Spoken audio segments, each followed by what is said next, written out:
Good morning. This is the day the Lord has made. Let us rejoice and be glad in it. I am Pastor Marianne Kellenbach, pastor at Living Faith Church, which is located in the community of tradition in the city of Port St. Lucie in the state of Florida. And today is Friday, January 28th in the year 2022. This entire week we have been looking at the first sign. That's what John calls all of the miracles Jesus does. He calls them signs. So we look at the first sign as it's reported in John's gospel, which we talked about is very different than the first sign that is reported in the gospel of Matthew, Mark, and Luke. The first sign they report is the sign of healing. However, the sign that John reports is the sign of the changing of the water into wine at a wedding. And we've been talking all week long about why would John focus on this? One of the things that our confirmation students are learning is that each of the gospel writers had a different audience that they were writing to, and that is the case with John. So it gives us some indication that for John, it is about grace upon grace and this relationship that we're called to have with Jesus, not just in the times in which we're hurting, but most especially in the times of celebration, that also in the times of the ordinary, God is present. And so that's what we see, the presence of God made manifest, right? In Jesus, crystal clear. So let's take a look at this passage again, and we're looking at John chapter 2, and I'm going to read to you from the translation that's called the Message.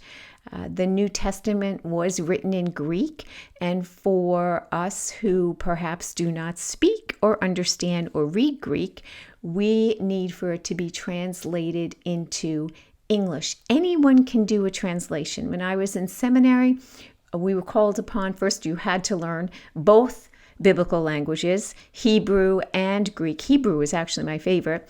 But then we were called to do many translations. So if I did a translation, I don't know what I would call it, but it would be Scripture as translated by Marianne Kellenbach. Same would be for you if you did a translation. So we're going to look at Eugene Peterson's translation called The Message. Chapter 2 of John. Well, let's see if I can find that.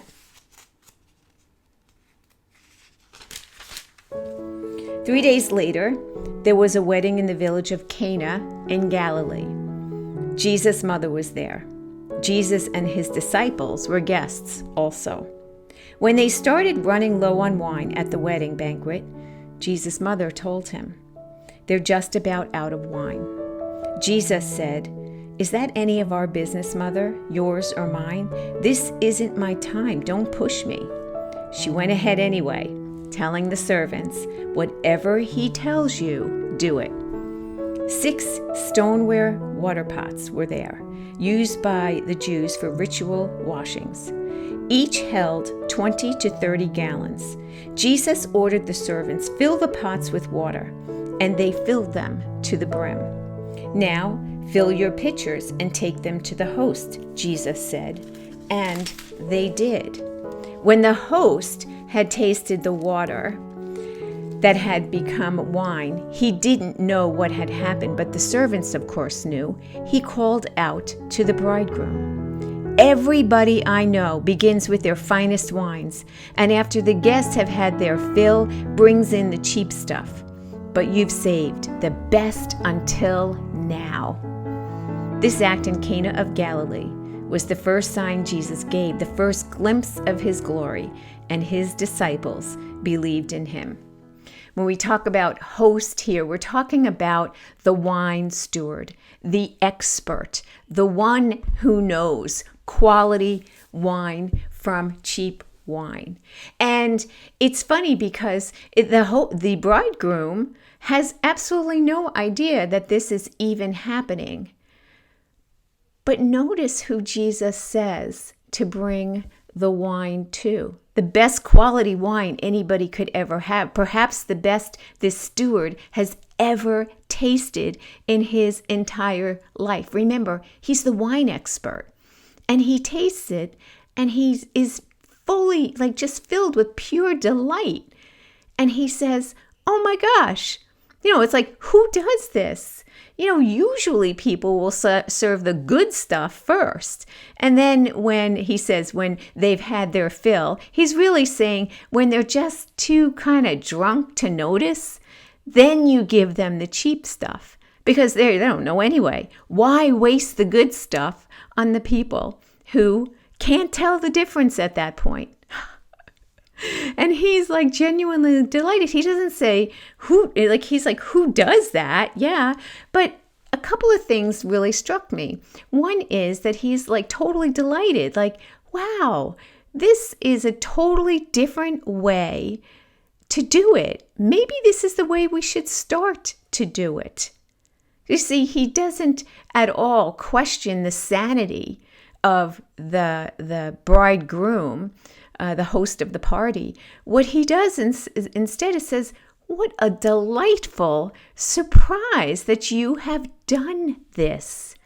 Wow, perhaps this is something new. That's how God is. And that's what we see in Jesus, where everyone else, and you and I might even say, like, why would you bring a 1-month-old child? Okay, I'm talking pre-COVID. Why would you bring a 1-month-old child to Disney World? That child can't appreciate that. That child's too young to appreciate it. But you know what? Jesus would take that child to Disney World and just lavishly pour out experiences upon that child, whether that child remembers or doesn't remember, whether that child even has any concept of what's going on. That's the kind of God we have. And that is exactly what's being revealed in this first sign. No one does this but God. Grace poured out upon grace and abundantly. In yesterday's devotion, we talked about just how much wine. This wasn't enough wine just to okay, have a couple more glasses or a glass more. It's like, wrap it up and let's go. No, this is, how many glasses of wine did I say? It was ridiculous. I did the calculation and it kind of blows me away of just how much wine we are talking about. 4,716 glasses of the best wine ever produced, given to people who probably have no idea what they've just been given. That's what we have. That's the sign. Crystal clear.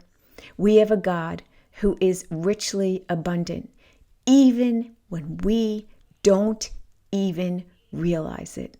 So here's what I'm going to say to you on this day. See it, taste it, smell it, experience it, touch it, all the richness that's all around you, the abundance that you have been given.